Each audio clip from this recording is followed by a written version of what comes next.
Why, hello there YouTube and welcome to a Who review. I am Davros and I am a Whovian, and today I review Doctor Who, the Sontaran Experiment.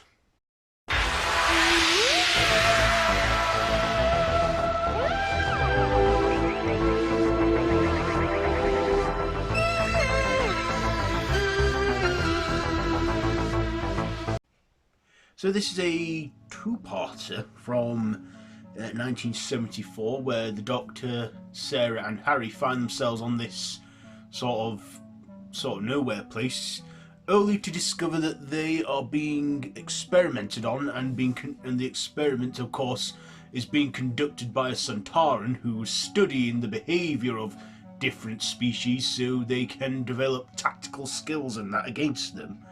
And of course, the Doctor, being the Doctor, stops the Sontaran named Style. And of course, being the Doctor he is, stops the Sontaran from doing its evil ways. So that's the plot there, I think. So what did I like about this one? Well, this was Tom Baker's first Sontaran story.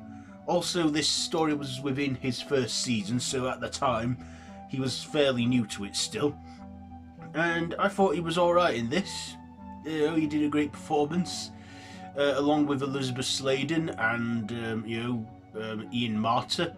Of course, Sarah Jane being in it a bit longer than both of them, given that she started her time with John Pertwee the year before. I thought that three mains were alright in this. I also liked the Sontaran as well. He didn't look the same like the previous one, and at first Sarah at the end of part 1 thought it was Lynx. But of course we find that it's not Lynx, but it's a different Sontaran, because Sontarans, they're different Sontarans. They're a cloning race. And this Sontaran, he looks slightly different, quite pale, and still intimidating, and also, was like a scientist studying.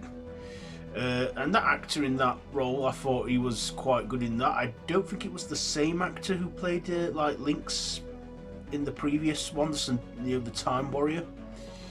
But also the setting as well. The scenery from where they filmed, I think it looks like they filmed out in like the country, like sort of Peak District style sort of setting, to be a different planet. And I thought, yeah, that's good. Going out on location and making it feel like a different alien world. I mean, I knew that it was on like a quarry or something, but I think the setting for it worked as well. We also had other characters in there as well, supporting roles. Also, this story I feel wasn't too dragged out. It was quite fast paced, given that it was a short story. I kind of like that, the fast pacing and how it just cut straight to the good stuff, and how it didn't drag out throughout like the first two parts, then come to like the big climax of the second parts or anything. And of course, serials back then, they ran for 4 to 6 parts, maybe even 8 or 10.